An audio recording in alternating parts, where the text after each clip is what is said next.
Hi అండి. అందరికీ నమస్కారం. Welcome to my channel. ఈ వీడియోలో ఇప్పుడే అందిన వార్త.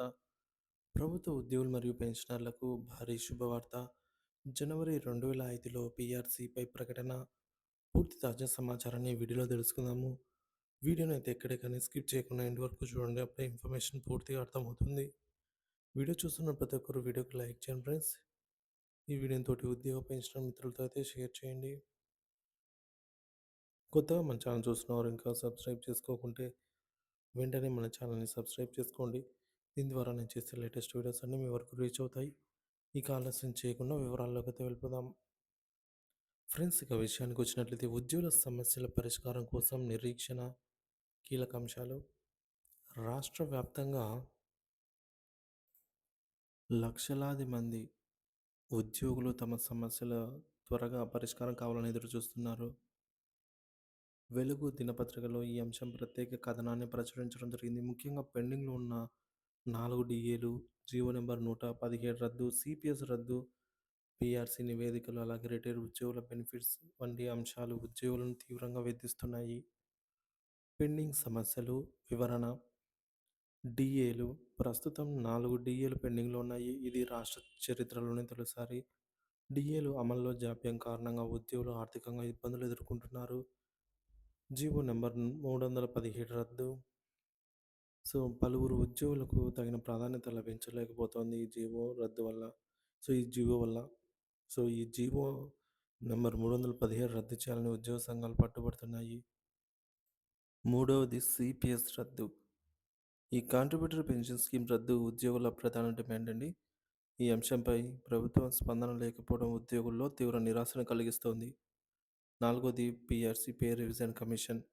పీఆర్సీ 2023 గడువు జూలై 2023 నాటికే పూర్తయింది. ఇంతవరకు కొత్త పీఆర్సీ ప్రకటించకపోవడం దీనివల్ల ఉద్యోగుల్లో ఆందోళన పెంచుతోంది. Health scheme EHS. ప్రైవేట్ హాస్పిటల్స్కు 600 కోట్ల రూపాయల బకాయిలు ఉండడంతో ఉద్యోగులు ఈ హెల్త్ స్కీమ్ కింద చికిత్స పొందలేకపోతున్నారు. కరోనా సమయంలో ఉద్యోగులు సొంత డబ్బులతో లక్షల్లో ఖర్చు పెట్టి చికిత్స చేయించుకున్నారు, కానీ బిల్లుల రియంబర్స్మెంట్ అనేది సరైన రూపంలో జరగడం లేదు. ప్రభుత్వం ఎక్కువగా 2 లక్షల లోపు మాత్రమే రియంబర్స్మెంట్ చేస్తుండడంతో ఉద్యోగుల్లో ఆందోళన నెలకొంది. ఆరోది ఇళ్ల నిర్మాణ సమస్యలు. పెండింగ్ డిఏలు, ఇతర ఆర్థిక సమస్యల వల్ల ఇళ్ల నిర్మాణానికి సంబంధించి రుణాలు పొందడం కూడా కష్టంగా అయితే ఉంది. ఉద్యోగ సంఘాల ఆందోళనలు. ఉద్యోగ సంఘాల నేతలు తమ సమస్యలను ప్రభుత్వానికి అనేకసార్లు తెలియజేశారు.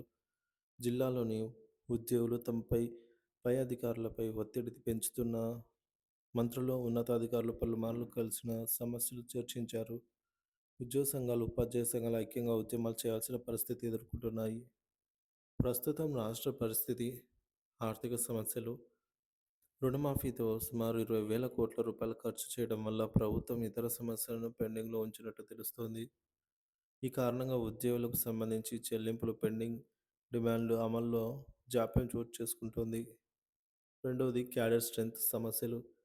కొత్త జిల్లాల ఏర్పాటుకు 8 ఏళ్లు పూర్తి అయినప్పటికీ ఇంకా అవసరమైన క్యాడర్ నియామకాలు పూర్తి కాలేదు. ఇది కింది స్థాయి ఉద్యోగుల పనిపై మరింత ఒత్తిడి పెంచుతోంది. ఉద్యోగుల ప్రధాన డిమాండ్లు. పెండింగ్ డిఏలు వెంటనే చెల్లించాలి. సిపిఎస్ రద్దుపై స్పష్టమైన నిర్ణయం తీసుకోవాలి. హెల్త్ స్కీమ్లో బకాయిలను తీర్చేసి ప్రైవేట్ హాస్పిటల్స్ సేవలను పునరుద్ధరించాలి. పీఆర్సీ నివేదిక వెంటనే తెప్పించి కొత్త జీతాలను ప్రకటించాలి. రిటైర్డ్ ఉద్యోగుల పెన్షన్ బెనిఫిట్స్ చెల్లింపులపై స్పష్టత ఇవ్వాలి. సమస్యల పరిష్కారం కోసం పిలుపు.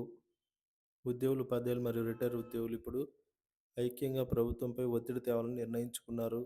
వారి డిమాండ్ల సాధనకు ఒకే వేదికపై మహాసభలు నిర్వహించాలని అయితే ఆలోచిస్తున్నారు. ఒక మహా జేఏసీ ఏర్పాటుకు చర్చలు జరుగుతున్నాయి. ప్రస్తుతం రాష్ట్రంలో ఉద్యోగులు ఎదుర్కొంటున్న సమస్యలు వీటిపైన వెనుకడుగు వేసే పరిస్థితిలో అయితే లేదు. ప్రభుత్వం తక్షణమే చర్యలు తీసుకుంటేనే ఉద్యోగులకు న్యాయం జరిగే అవకాశం ఉంటుంది. ఈ సమస్యల పరిష్కారం రాబోయే కొత్త బడ్జెట్‌లో ప్రాధాన్యత ఇవ్వడం ద్వారా మాత్రమే సాధ్యమవుతుందని ఉద్యోగ సంఘాలు అభిప్రాయపడుతున్నాయి. మరి మీ అభిప్రాయాన్ని కామెంట్ ద్వారా తెలియజేయండి. Thank you for watching this video.